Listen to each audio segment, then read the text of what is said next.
Українська армія успішно наступає на півдні України та на Донбасі.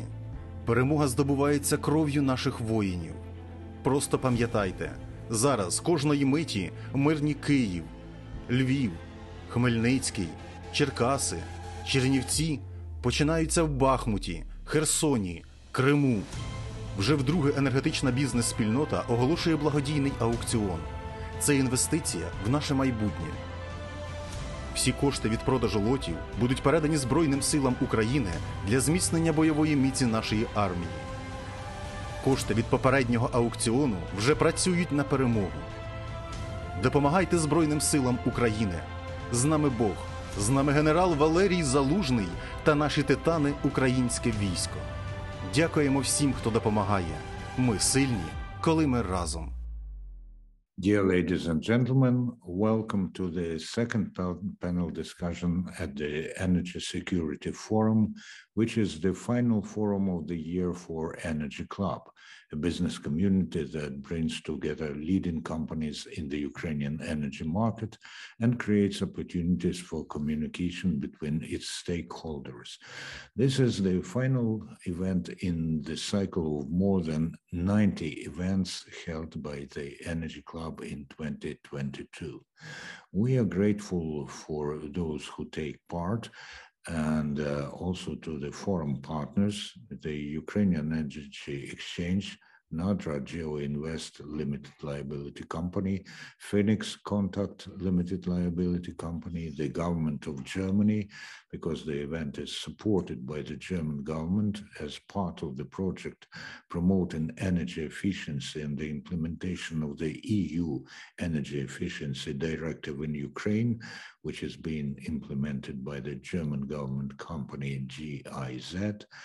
And another important announcement is that on the 24th of November, the Ukrainian Energy Exchange, the Association of Gas Traders of Ukraine, the All Ukrainian Energy Assembly, and the Energy Club business community will hold a charity auction on the exchange. All funds from the sale of lots will be transferred to the needs of the armed forces of Ukraine, and 4 exclusive lots are offered for the auction. Due to the complicated situation with the energy supply in Ukraine, we're holding the Energy Security Forum this year without online broadcast, but the forum recordings will be available on YouTube on the Energy Club channel. You may see that I'm in a dimly lit room. That's because I also try to make a contribution to energy efficiency by saving the electricity during the daytime. Because some of the announced participants are taking part in other important meetings, the order of speakers may change.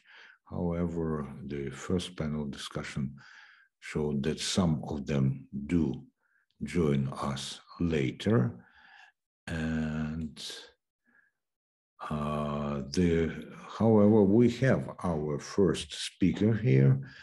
He is Farid Safarov, and he is the Deputy Minister of Energy of Ukraine for Digital Development, Digital Transformation, and Digitalization. The topic of this discussion is cybersecurity in the energy sector. What are the challenges facing critical infrastructure facilities in Ukraine? We do not set the strict time limit. However, audience research shows that 7 to 8 minutes is the optimum span. Mr. Safarov, the floor is yours. Good afternoon. Thank you for the possibility to participate in this event, and thank you that you provided me the first floor to make my speech. I appreciate the attention that all of you pay to the cybersecurity issues, especially in the energy sector. Energy sector is a newsmaker today because unfortunately it's mostly in terms of So for sure, after the military forces in terms of the war, that was unprovoked, but still Russia is combating against Ukrainian people. So I want to provide you with a couple of figures and to explain the logics that we do see in terms of cyber attacks, in terms of physical attacks against the energy infrastructure in Ukraine. So mainly since the 24th of February, actually the cyber attacks just proceeded, because we saw the first attempts at the end of December. In January, we saw a lot of attempts to attack the energy infrastructure in terms of cyber security. And actually what we understand is that the first attempts of the aggressor was to lay down the energy system through the effective control over the informational infrastructure of major energy companies. We were ready to combat against that since December at the level of the Cabinet of Ministers under the governance of Vice Prime Minister, Minister for Digital Transformation, Mykhailo Fedorov.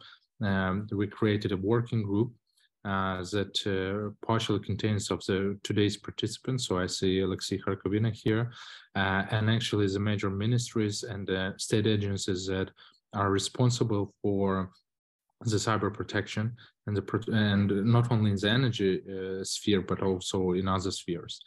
What we understand is that the whole logics of the attacks of the Russians were to enable the possibility of the users to address their requests to energy companies through their personal cabinets. That is the first thing that we noticed. The second issue is that they tried to take the control over the dispatching systems and over the systems that are responsible for the commercial accounting of the TSOs, like Ukrenergo and gas transport operator of Ukraine. I just want to provide a couple of figures specifically in electric energy sphere, because I guess the representatives of our state oil and gas company will provide their own figures, just for you to understand that the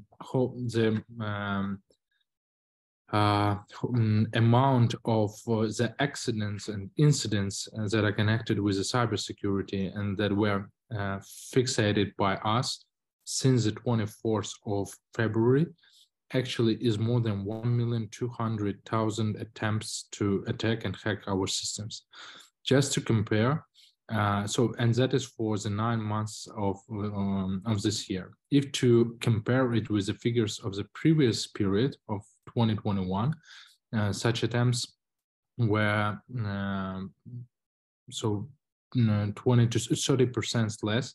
So there were 900,000 attempts to hack the systems of the energy and facilities of Ukraine, specifically electric energy.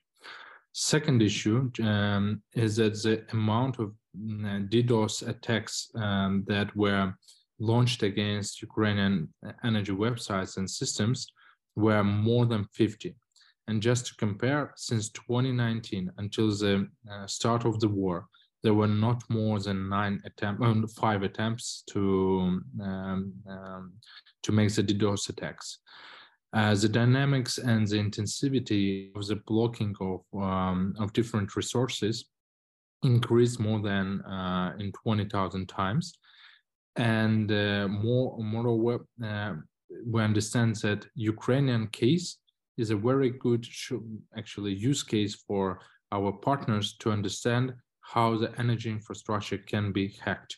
So we created the reports for more than 25 specific different type of malware of attacks and sent it in terms of in the framework of our cooperation on malware information sharing platform and threatening sharing Ukraine advantage. If to talk about the amount of people that are involved into the process of cyber protection, we increase their amount more than in 2 times.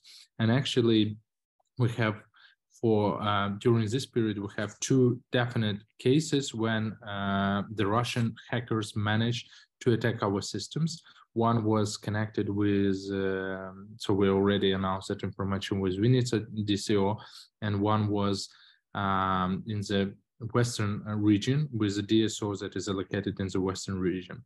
So until the investigation is not finalized, I would not like to name specific company, but it was DSO in the western part of Ukraine. And in both cases, the hackers managed for a very short period of time, it lasted from 30 seconds to a couple of minutes, managed to take the manual control over the system that switches on and switches off the substations. Moreover, I want to inform that the previous strategy and the logics of the attacks of the Russians was that they tried they physically attacked the energy infrastructure in the eastern part of Ukraine, mainly in Kharkiv region, in Donetsk, Lugansk region, but the rest of the country suffered only from cyber attacks.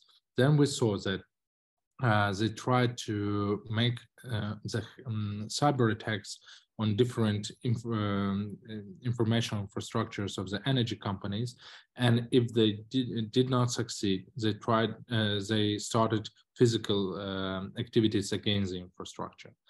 But then I should admit that since the 10th of October, the first hugest attack on the energy infrastructure was made by the Russians, and was the first and the biggest in the history of the whole world, yes.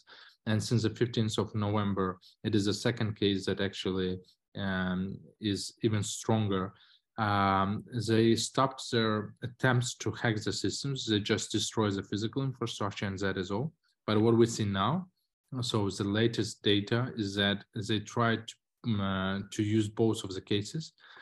So they tried to attack us both informationally and physically. So for sure, the cyber teams of in the energy sector do incredible work, as long as the same incredible work is done by the engineers that are restoring the lines and substations that are destroyed. But what I want to say is that the strategy of the ministry that was approved by the Security Council of Ukraine, that we should have our industrial center for cyber secureness, and the idea is that we created separate teams, and actually we support those teams in our oil and gas company, and specifically in Ukrenergo as a TSO, and we split the I may say the secureness of the energy sector separately between oil and gas sector and energy sector, showed its effectiveness. And actually, I'm glad that the strategies that we approved prior to the war show its so actually did its best. Now we understand that our main focus is to try to restore physical infrastructure, because unfortunately more than 10 million people lost their connectivity, and actually we have a very strongly reduced consumption of electricity due to the attacks. But what we understand is that so the Russians, when they do see how quickly we restore physical infrastructure, they still try to take control over, to take the manual control over the systems, and not to allow us to do anything. That's why our cyber teams are working 24/7. And moreover, just today, they launched a new DDoS attack against a system operator in the sphere of electric energy. So it's one of the cases that we have to combat against now today. I appreciate everyone for their attention to the specific sector. I cannot unfortunately disclose a lot of figures and a lot of information until the investigations are not fully done. But for sure, as soon as we win in this war, we will make a separate report describing the whole picture of cyber attacks in the 24th of February and even a couple of weeks prior to that, because it would be a very good use case for our colleagues and partners, both in NATO and Department of Defense and in other countries, to understand how sensitive the energy infrastructure can be, how important it is, and what are the basic instruments that the hackers are using in order to prevent the effective control over your own energy infrastructure. Thank you very much. Thank you, Mr. Safarov, for outlining the threats and Ukraine's efforts to counteract them. We understand that you have to speak with caution at the moment, but still we get the impression and the idea of what you have to deal with, and please accept our gratitude for doing this. Now I pass the floor to another person deeply knowledgeable in the sphere that we are discussing. This is Yevhen Vladimirov, and in the very important years of 2020 and 2021, he was the Deputy Minister of Energy of Ukraine for digital development, digital transformation, and digitalization. Mr. Vladimirov, the mic is yours. Greetings, ladies and gentlemen. I'm really pleased to see all of you. Farid, I really like what you said about all the developments. It is really cool and really required right now, especially with lots of the attacks Russia making against energy sector of Ukraine is the most critical infrastructure at all. So right now is a special period of time. So I'm really glad to see all of you, because of right now for all civilians, it is really hard to stay online, especially. And blackout for every Ukrainian right now is not only like some kind of mysterious word or not clear definition. Blackout is our reality right now, and daily challenge for millions of people in this 21st century in the center of the Europe. So it is crazy that we are right now sitting without the light, but still having the opportunity to be online and have this discussion. So lots of researchers, scientists, journalists were predicting blackouts as the most critical and catastrophic event that may ever happened for humanity, for modern society. And most of the researchers, futurists, and writers were predicting blackouts due to cyber attacks. And it is really true, because of as more power, energy power we need, more automatization, more digital tools we're using to produce this power and deliver to end users. And actually, the risk of which were really dramatically increasing the risk of cyber attack on energy sector. And cyber attacks in energy sector we can split for three main segments, or for three main vectors. The first one is cyber intelligence. And such attacks are not bringing lots of harm or at all any harm. And in most of the cases, they are staying invisible. But what is dangerous about these attacks is that they are stealing our data. It's about data breach, a data leak of personal data of employees of the companies, corporate data, personal data of customers, technological data, and even geolocations, and how all the infrastructure is used. This data is accumulated in the hands of attackers and will be and might be used in the future. The second vector of attacks is hacking.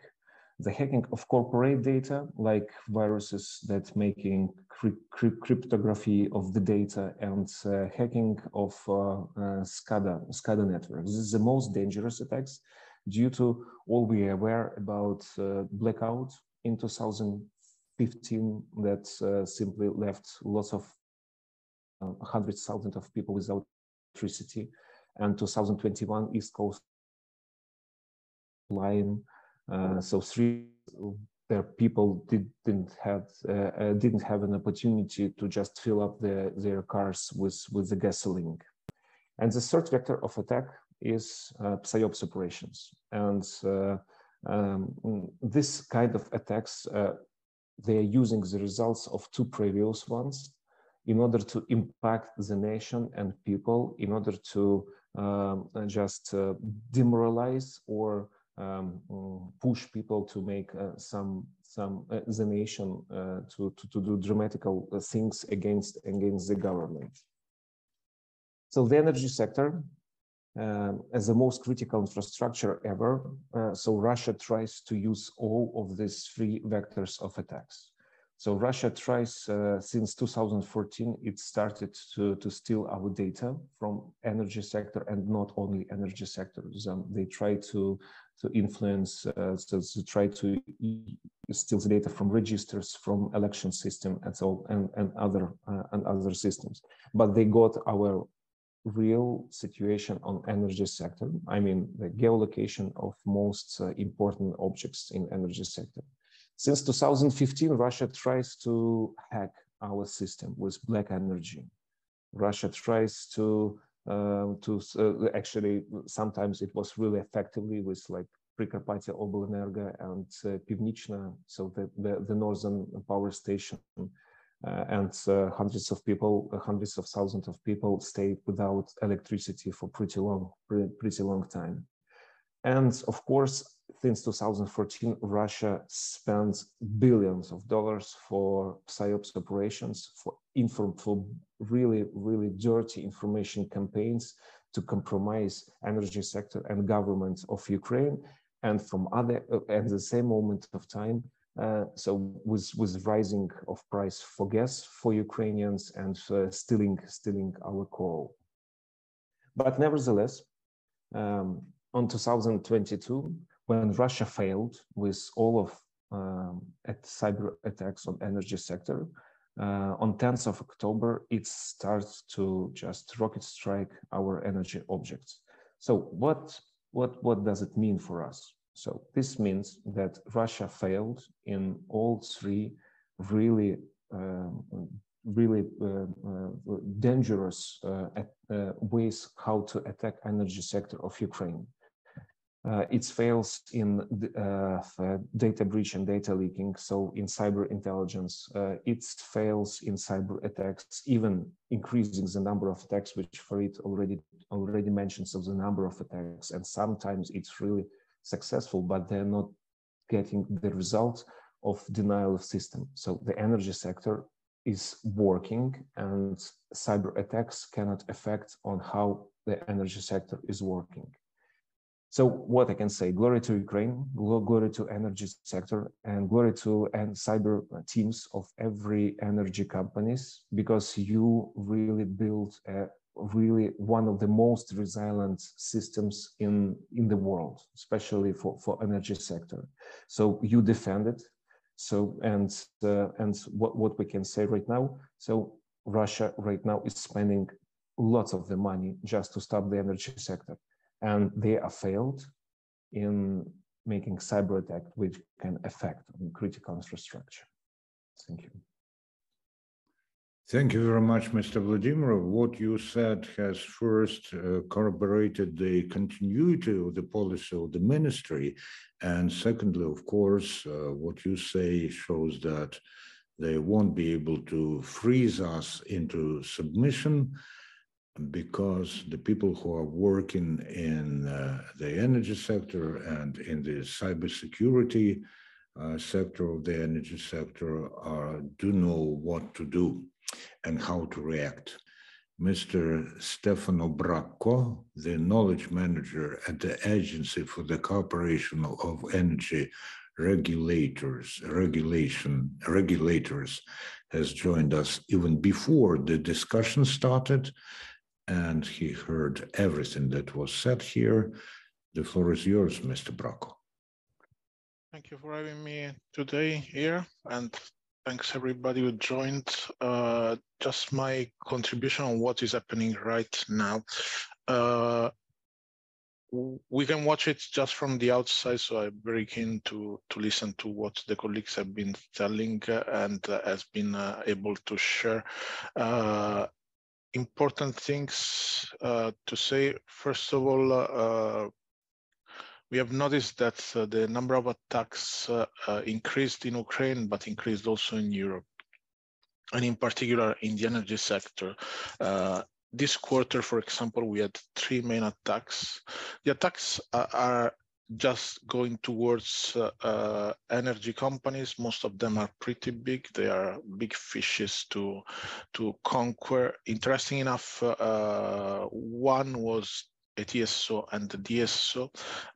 They didn't manage to create disturbance and to create additional problems to those that already exist because of the ongoing crisis.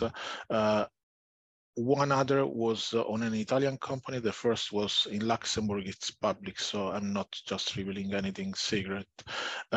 Second was from Italy. In this case, is a company that serves multiple roles, so from dispatching gas and having gas storage till electricity and distributing electricity.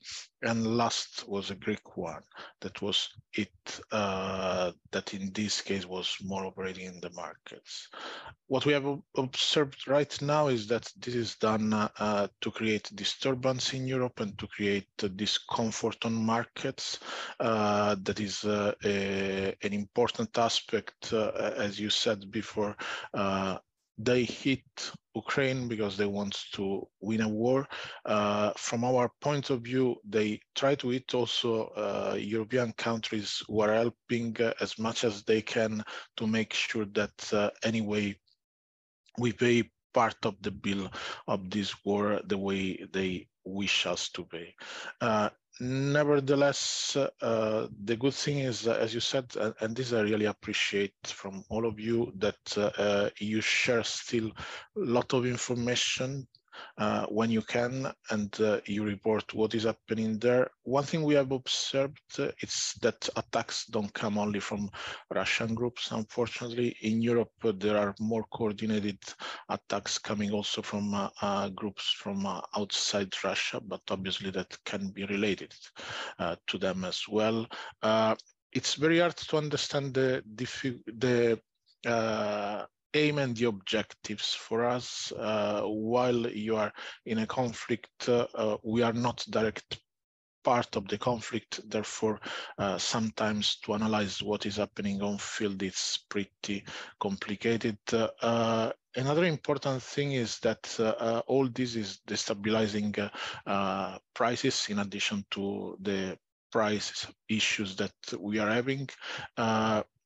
And what is very interesting for me, and what we have been analyzing, especially last week with some TSOs and DSOs, this is creating tension on the markets, and there is tension, prices spike, TSOs and DSOs tend to be less interested in cybersecurity because of prices, and this makes them more vulnerable. Unfortunately, it looks like we do not learn from what we see from Ukraine, I must say, because as you said, you're investing a lot on keeping your services 24-hour. In a very difficult situation, maybe we should just learn from what you are doing. There are other challenges that we have observed.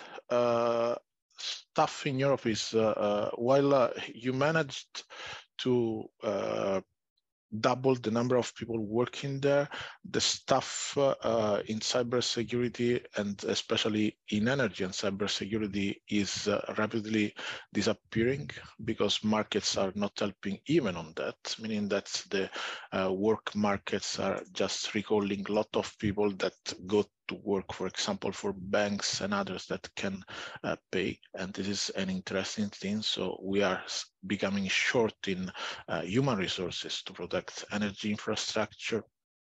Also, we shouldn't forget that Ukraine now is connected with the rest of Europe, luckily, so we can actively all contribute. That is a good point from my point of view. One other thing that I keep saying to my colleagues is that at a certain point, hopefully this war will end. If it will end, the cyber part won't stop there, unfortunately. So we need to be prepared to a longer war on the, let's say, cyber arena. Other important things, what we observe right now is that we still have problems on supply chain. I listen carefully to what it was told, and I'm very keen that you can replace your infrastructure so quick. I hope we will be able from our side also to contribute as much as possible to keep and to restore all the infrastructure you have in a safe way, and have in mind cybersecurity, because as I said, it's not that easy, and I feel for you, honestly, just listening to your words. My last two things that I want just to put on the table. Basically, it's important to understand that when they destroy an infrastructure, that is an energy infrastructure, also the digital layer that was there gets destroyed. Therefore, there is a good part that your people are recovering the infrastructure. There is another part that maybe you won't have the digitalization of those new devices immediately. That is from a side a concern, from the other side an aspect also for security. The most important thing is just to have in mind also, and to understand that from what we see here, there is a lot of work to be done for the reconstruction. That may take a long time. I live close to the Balkans, and I've seen the warrior. So my point is that when and if you will have time, many people here in Europe would be glad to hear what happened. And on the other side, also to give you help to rebuild as much as possible what has been destroyed during this hard time. And this is all from my side. Thank you very much, Mr. Bracco. This all is rather well formulated. Thank you for putting us into a broader context, and also for the insight about the continuation of the cyber war even after the hot phase of war may be ended. The next speaker is Mr. Kharkovyna, Oleksiy Kharkovyna. He is the director of Naftogaz Digital Technologies, LLC.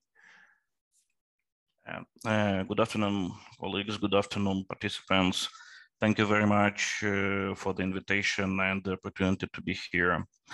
As you mentioned, the energy sector is one of the most frequent target sphere, and sphere, first of all, for the cyber threats.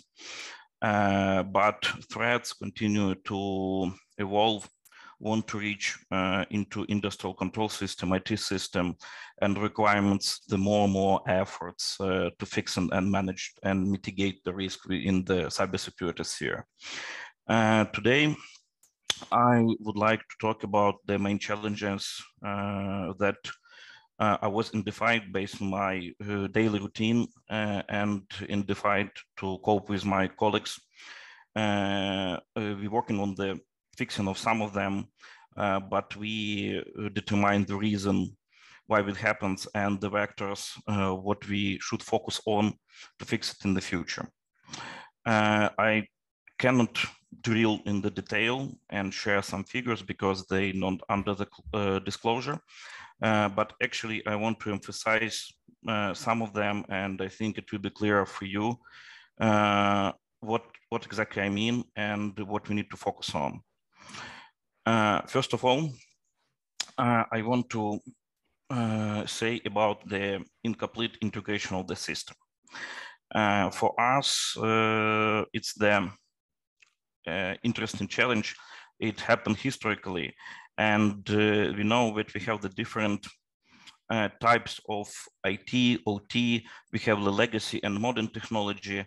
We have the some archaic system, I don't know, like the from Stone Age, but nevertheless, the combination of a new hardware and software means that some of the infrastructure can be fixed. Now we faced this challenge and this issue. We try to recognize and try to make some forecast of attacks. Now we cope with it, but actually sometimes it's very difficult, and special in the time limitation and special with some limits of budgets. But nevertheless, this challenge now is under control.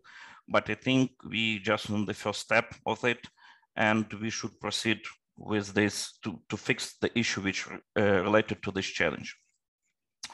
The next things that also I want to share, this is the abundance of security software technologies. Everybody knows that we completely use the foreign software solution for cybersecurity. First of all, many thanks to our partners for help and support. And now it's a really huge effort from their side to assist us, and it's also very important for us. Thank you. But in the other side, we have an abundance of solutions. We don't actually, in the energy sphere, I think you don't have the common clear standards, requirements for cyber protection. Everyone try to use that really they want and they have. Actually, it's also the big challenge because we need, sometimes it's follow to some inconsistent operation between the systems.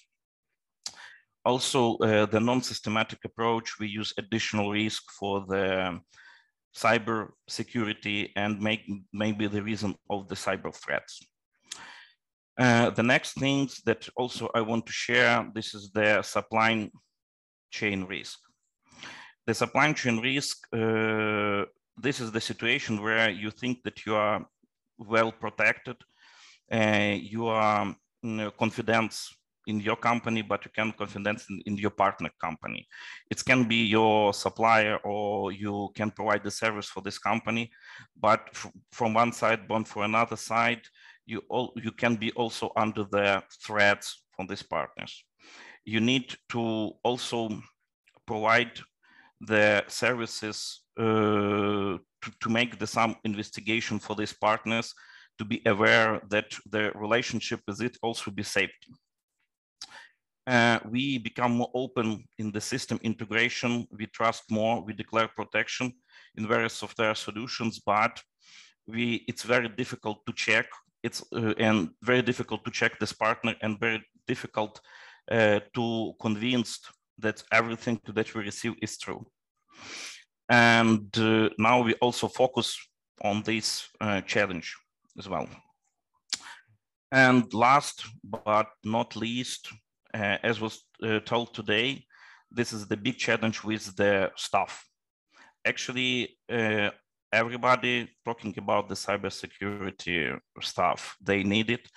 And now we have the big lack of source. This is a lack not only the quantity, but also the quality. Because actually we have the new challenges every day. We need the guys who are practically have the experience with the fixing the cybersecurity issue fixing. And now this is the big problem as well. So that's all what I want to share today. Thank you for attention and thank you for the opportunity to be here. Thank you. Thank you very much, Mr. Kharkovyna, for not only providing us with a clear-cut picture, but also for giving us some food for thought, as this is actually important, not just to take the situation into account, but to think about ways out as you do. Our next speaker is Dziadek. He's the president of Transition Technologies Control Solutions. We are listening to you, Mr. Dziadek. Good afternoon, everyone. I don't know that I am able to show on the screen the presentation, because maybe it will be easier to understand what I would like to tell you. Okay, so let's start. Don't lose the time. My name is Dziadek. I am CEO of Transition Technologies Control Solutions, and more or less we are doing automation on power plant and on gas facilities. Okay, I will try to give you some view from the integrator's perspective, based on works done around the automation concerning the cybersecurity. But first, I think it's important for sure. It's important for us to understand that cybersecurity is a task for everyone. I know it may look like a slogan, but it is for us. It's important that common understanding is important for if we are talking about cybersecurity. Okay, let's switch now another one. Just a few words to better understand from where it's coming our experience. We are a Polish company with 100% of Polish capital, and we built our knowledge and experience over the last 30 years, implementing projects around the world. And a group of 60 engineers is doing the projects depending on customer needs. I will switch the slide to keep the 10 minutes time what I have. We have started more than 10 years ago with Westinghouse automated the Polish power plant based on DCS systems for Polish national energy companies, and expanded our experience to other industries such as gas, for Polish gas pipeline operators, and also for other industries, and focus on the robotization recently, where the cybersecurity is also important. We are doing the project in a complex way, sometimes even including the IT and IoT, working together with other companies within Transition Technologies capital group. So at the end, we are able to provide to the customer the complex solution according to their expectations. Okay, just for clean order, in a few words about the legal basis in which we as an integrator operate, yes, in Poland. For us, the basic is KSC, is the Act of the National Cybersecurity Systems, where the key service operators and user customers are operating, what means providing, where we are providing our automation services. And those key operators are obligated to follow the rules defined in this document. So what does it mean? Each power plant, each gas compressor station, each gas pipeline facilities have to build the control system, including the cybersecurity. Yes, so this is important. This is on the slide. You can see some more details about the act on the key. What the key SC covers, but it is defined. It is good for everyone. Okay, one slide. What is not up to date, actually, I think after what we heard from Mr. Farid Safarov, yes, after the numbers of attacks on the energy in 2020, in this IBM report, the energy was on the third place with 11% of attacks. So probably after in the report of 2020, this will be much more on the top. Yes, this energy after what we heard and what we expect. Okay, I know maybe for everyone who knows cybersecurity, who is interested in cybersecurity, is obvious, but for us, our role is also to build the awareness, yes, of the companies, of the all players connected to the cybersecurity. So just to show something, and let's switch to something what we did in the past and what we are doing right now. There are samples of activities we're providing in power plants, and this is what we're doing from many years, even without the EU or national directives. Yes, so such activities, what you can see on the screen, were done in the past, and we are still doing right now. And there are behind this some planet cybersecurity services, like scheduled site, security assessment and network services, and also some unplanned cybersecurity services where we are talking about the incident, about consulting services, and about response. I would like to give you that the cybersecurity is a complex task for everyone. On the next 3 slides, I will show you some example of activities. So for this purpose, potential, if we are talking about cybersecurity risk assessment, so it is something what is required when we are talking about cyber. For this purpose, potential attack vectors should be identified for each active component. The criticality of the device should be determined, and the implemented controls resulting from the standard should be marked. So this is let's say, important part of if you are talking about cybersecurity. Another example is a SOC, Security Operations Center. So such SOCs are built on the power plant in examples, and we are attending in the part close to DCS control system. It's actually, it's done by the group of engineers who have also skills connected to DCS system configuration, this SOC. And this is delivered, let's say, more or less like another feature of DCS. Let me switch. This is important. If you want to provide the cybersecurity services, you should have such CSIRT team. This is what we built actually this year, and mostly it is required in the project we are doing in gas sector,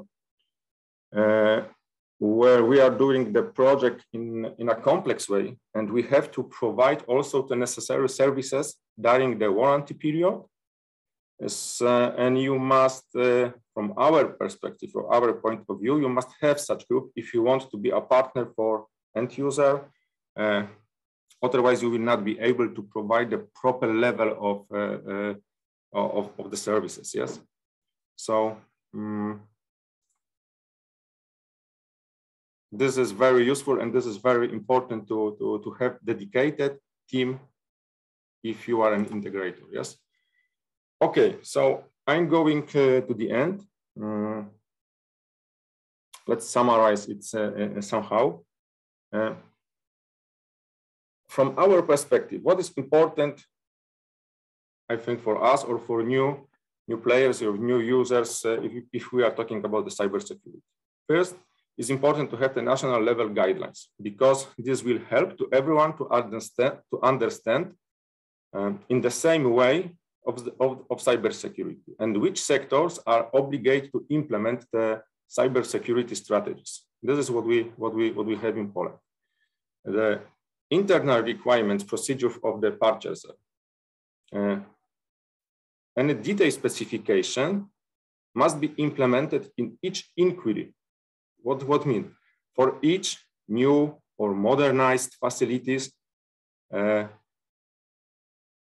because even one facility without the proper cybersecurity level is a weakness. Yes, if you are a company who has, I don't know, 10 power plants on 10 or number of gas compressor stations, when you are doing the modernization or you are building the new one, you need to implement the cybersecurity for each of them. I know this is a process for many years, and this is a process that has to have to be planned in advance. Yes, for each facility. Analysis. Cybersecurity is not only device configurations, but it is also, there is, let's say, there are analyses behind this. Yes, it is not configuration, but you need to do much more. Test. What does it mean? All kind of test has to be planned also in advance because it took time. And there is no doubt. I mean, even one test is failed, so it means the whole test is not passed. And this test must be done a few times on factory and also on site later on at the end. Yes. Applies to all suppliers. It was also mentioned in this discussion at the beginning. What does it mean from our point of view? Each device, of course, that everybody knows that each computer is each PLC, everything what is connected to the directly to the TTCS system is a part of cybersecurity. But each device, like inverters, like motors, like others, what you would like to do, would like to connect through the Ethernet cable is a part of cybersecurity. Yes, so it's not like it was in the past. Means that many suppliers are thinking that they will deliver the device as usually, and someone from customer or integrator will connect the cable to the switch, and that's all. Yes, and go on. The suppliers will be surprised because without inventory, without basic configuration, without hardening, you will not able to do this connection. The connection will be forbidden for you. Yes, and continuous activity. Cybersecurity actually never stops. Your system must be always up to date. You must have a plan to visit on site, to do all necessary updates, and so on. And what is important? Of course, the cybersecurity must cost. And because the above what was mentioned. Why I am talking about it? Because last few years we have learned that general contractors, sometimes purchaser, even other integrators didn't calculate their budget properly. Many people are thinking that cybersecurity is just only a small feature of control system, and it is mistake, because sometimes the cybersecurity part costs the same as complete TTCS control system. So that's why, from the integrator point of view, all of those things are important. Okay, this is I will finish at the same what I said at the beginning. I mean, the cybersecurity is a task for everyone, suppliers, integrators, users, and users must understand the process in the same way. This is the point to have a success at the end. Okay, this is what I would like to put to this discussion, some point of view from our perspective as a integrator who is doing the cybersecurity for power plants and for gas sector facilities in Poland. Thank you very much, Mr. Dziadek. To quote your presentation, cybersecurity must cost. and your presentation has certainly added value to our discussion.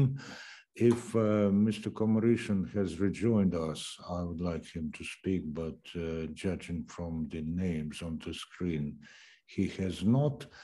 So let's consider this panel discussion finished, rounded up. I think that those who will later watch it on the YouTube channel of the Energy Club will get quite a lot of information and valuable advice from here, including Mr. Dziadek's expression that cybersecurity is for everyone. Thank you once again. And let me remind those who watch us later that on the 24th of November, the Ukrainian Energy Exchange, the Association of Gas Traders of Ukraine, the All Ukrainian Energy Assembly, and the Energy Club business community will hold an auction, and all funds from the sale of 4 exclusive lots will be transferred to the needs of the armed forces of Ukraine. So the energy sector does not only work in peace, it also has its role to play in the war in many aspects. Thank you for the time being, and we'll meet again soon for the 3rd panel of today's program, and it's about the development of electricity storage systems in Ukraine. Thank you. Until then, goodbye. Digitalization is changing the way we live and work. The question of how people will live in the future is one that we all decide together. On all continents, in all countries of the world.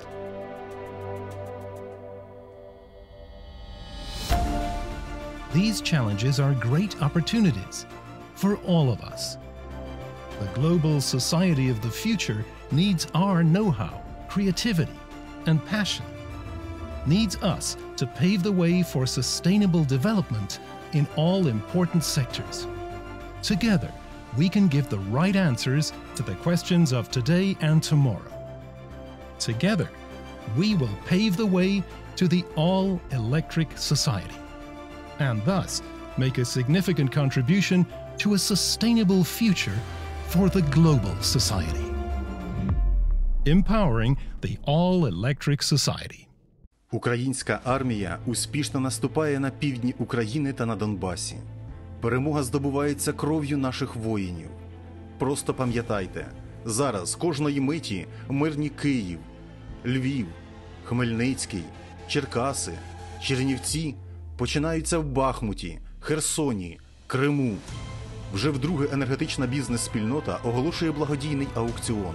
Це інвестиція в наше майбутнє. Всі кошти від продажу лотів будуть передані Збройним силам України для зміцнення бойової міці нашої армії.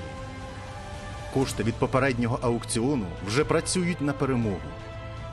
Допомагайте Збройним силам України. З нами Бог, з нами генерал Валерій Залужний та наші титани українське військо. Дякуємо всім, хто допомагає. Ми сильні, коли ми разом.